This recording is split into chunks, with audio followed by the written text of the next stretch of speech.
On December 24, 1914, Second Lieutenant Edward Hulse of the 2nd Scots Guards crouched in a muddy trench near the village of Ploegsteert in Belgian Flanders, preparing for what he assumed would be another night of sporadic gunfire and cold vigilance. The 23-year-old officer had been at the Western Front for less than 3 months, but the brutal reality of modern warfare had already transformed his romantic notions of military glory into a grim understanding of mechanized slaughter. As darkness fell on Christmas Eve, Hulse could hear the German soldiers in their trenches barely 100 yards away, singing carols in their native language.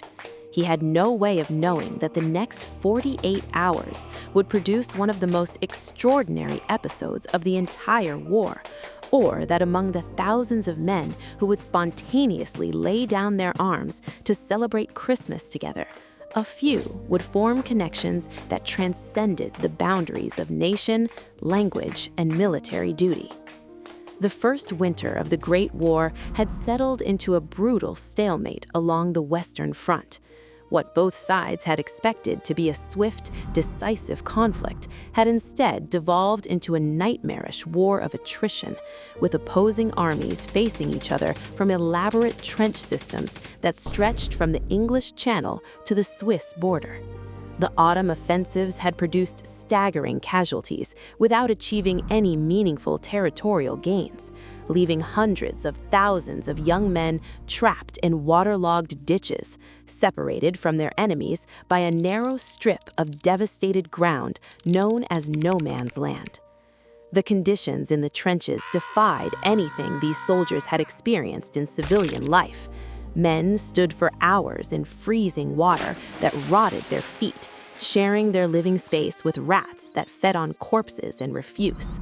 Artillery bombardments could arrive without warning, burying men alive or leaving them shell-shocked and trembling. Snipers made any movement above the trench line potentially fatal.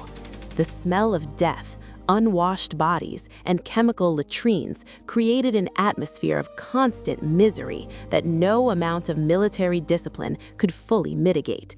By December 1914, the initial patriotic fervor that had sent millions of volunteers rushing to enlist had been tempered by the reality of industrial warfare. Yet, even in these conditions, the approach of Christmas stirred something in the hearts of soldiers on both sides. Many of the men in the trenches were young, some barely out of their teens, experiencing their first Christmas away from home and family.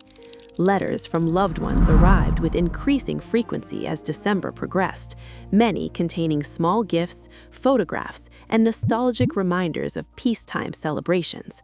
The mail call became an emotional ordeal, with men reading and rereading messages from a world that seemed impossibly distant from the mud and violence of the front. The German High Command, recognizing the importance of morale, had made arrangements to deliver small Christmas trees to units along the front lines. These trees, along with candles and other festive supplies, began arriving in German trenches in the days before Christmas. British soldiers, peering across no man's land through the gathering dusk of December 24th, were astonished to see lights beginning to appear along the German parapets. The tiny flames of candles attached to Christmas trees created an almost surreal scene, transforming the killing ground into something that resembled, however briefly, a peaceful winter landscape. As darkness fully descended on Christmas Eve, the sound of singing drifted across no man's land. German soldiers, perhaps emboldened by rum rations or simply moved by the spirit of the season, began singing Christmas carols, the familiar melody recognizable even to those who could not understand the German words. British soldiers listened in silence at first, then gradually began responding with their own carols. O Come All Ye Faithful and the First Noel joined the impromptu concert, creating a bizarre musical dialogue between men who had spent months trying to kill each other. Lieutenant Hulse would later write to his mother describing the scene. It was one of the most curious sights I have ever seen. But even his detailed letter could not fully capture the strange mixture of emotions that swept through the trenches that night. Men who had become hardened to death and suffering found themselves unexpectedly moved by the simple act of shared singing. Some wept openly, thinking of Christmases past and uncertain whether they would survive to see another. Others felt a profound cognitive dissonance, suddenly aware that the faceless enemy they had been taught to hate were human beings who sang the same songs and celebrated the same holiday. As Christmas morning dawned cold and clear, something unprecedented began to happen along various sections of the Western Front. Individual soldiers, acting without orders and often against the explicit instructions of their officers, began climbing out of their trenches and walking into no man's land. These first tentative movements were met with caution and suspicion, but gradually, as it became clear that no one intended violence, more men emerged from both sides. What started as a few isolated encounters quickly spread along miles of the front line as soldiers who had been enemies hours before met in the devastated grounds between their positions. The initial meetings were awkward and uncertain. Men approached each other with raised hands, offering cigarettes or small gifts as tokens of peaceful intent. The language barrier created challenges, but soldiers quickly discovered that gestures, smiles, and shared cigarettes could communicate goodwill more effectively than words.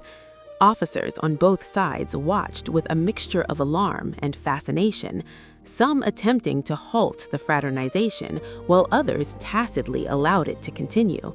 The men had simply stopped fighting, creating an unofficial armistice that no general had authorized and no government could control. Among the thousands of soldiers who participated in what became known as the Christmas Truce, most exchanges remained brief and superficial. Men shook hands, exchanged souvenirs, showed photographs of their families, and perhaps shared a smoke before returning to their respective trenches. But in several documented cases, connections formed that went deeper than simple curiosity about the enemy. Soldiers who discovered shared interests, similar backgrounds, or compatible personalities found themselves forming genuine friendships despite the absurdity of their circumstances. One such connection formed between a young German lieutenant named Kurt Zehmisch and a British captain whose name appears in Zehmisch's diary only as Charles. The two officers met near the village of Freilingen on Christmas morning, initially brought together by the practical need to arrange the burial of bodies that had been lying in no man's land for weeks. The grim task of identifying and burying the dead might have created a somber, businesslike interaction, but instead, Zehmisch and Charles discovered an unexpected rapport. Both men were university educated, both had studied literature, and both had entered the war with idealistic notions that had been shattered by the reality of modern combat. As they supervised the burial details, they found themselves engaged in deep conversation, discussing not just the immediate circumstances, but broader questions about the war, their respective nations, and what they hoped for in the future. Zehmisch wrote in his diary that evening about feeling a profound sense of connection with this enemy officer, noting that under different circumstances, they might have been close friends. The conversations continued throughout Christmas Day. While other soldiers played impromptu football matches or posed for photographs together, Zehmisch and Charles sought each other out repeatedly, extending their discussions beyond the neutral ground of no man's land to the edges of their respective trenches. They exchanged addresses, though both must have known that correspondence between enemy combatants would be impossible during wartime. When they finally parted on the evening of December 25th, Zehmisch recorded that Charles had embraced him warmly, an act that would have been unthinkable just 48 hours earlier. The nature of their connection remained, in Zehmisch's diary at least, within the bounds of an intense but platonic friendship. However, historians analyzing the entries have noted the emotional language Zehmisch used to describe Charles, the emphasis on physical details, and the profound sense of loss expressed in later entries. Whether this represented a romantic attachment or simply the intense bonding that can occur in extreme circumstances remains a matter of interpretation, but it clearly transcended the casual exchanges most soldiers experienced during the truce. More controversial and more difficult to verify are the rumors that emerged in the months and years following the Christmas truce regarding romantic relationships that allegedly formed between soldiers of opposing armies. Military censors on both sides suppressed letters and diaries that contained anything deemed detrimental to morale or military discipline, making it extremely difficult to document such relationships even if they occurred. The social and legal prohibitions against homosexuality in both British and German society meant that any romantic connection between male soldiers would have been doubly forbidden, both as fraternization with the enemy and as violation of laws against same-sex relationships. According to Tapp's account, he had walked some distance from the main gathering of fraternizing soldiers, seeking a quiet moment for himself amid the surreal festivities. As he approached a partially collapsed section of trench, he heard voices speaking in low tones. Peering over the edge, he saw two young men, one in British khaki and one in German Fields gray, sitting close together in the shelter of the ruined trench. They were holding hands, and as Tapp watched, frozen in surprise, the British soldier leaned forward and kissed the German soldier on the mouth. Tapp remained hidden, uncertain how to react to what he had witnessed. The two soldiers spoke to each other in halting English and German, mixing words from both languages with gestures and expressions that transcended linguistic barriers. After several minutes, they exchanged what appeared to be letters or photographs, embraced once more, and then separated, returning to their respective lines from different directions. Tapp never reported what he had seen to his superiors, and he claimed to have never identified which British soldier had been involved. In his 1960s interview, he reflected that the war had produced so much death and suffering that the sight of two young men finding even a moment of human connection seemed in retrospect more beautiful than scandalous. The reliability of such accounts remains contested among historians. Tapp was recounting events from 50 years earlier, and human memory is notoriously fallible over such spans. Moreover, the cultural context of the 1960s, with its growing openness about sexuality and increasing willingness to question traditional military narratives, may have influenced how veterans remembered and shared their wartime experiences. Without corroborating evidence or documentation, stories like Tapp's remain in the realm of unverified testimony. However, the absence of documentation does not necessarily prove the absence of such relationships. The systematic destruction or suppression of materials deemed inappropriate by military censors, combined with the intense social stigma surrounding homosexuality in the early 20th century, means that evidence of same-sex relationships would have been deliberately hidden or destroyed.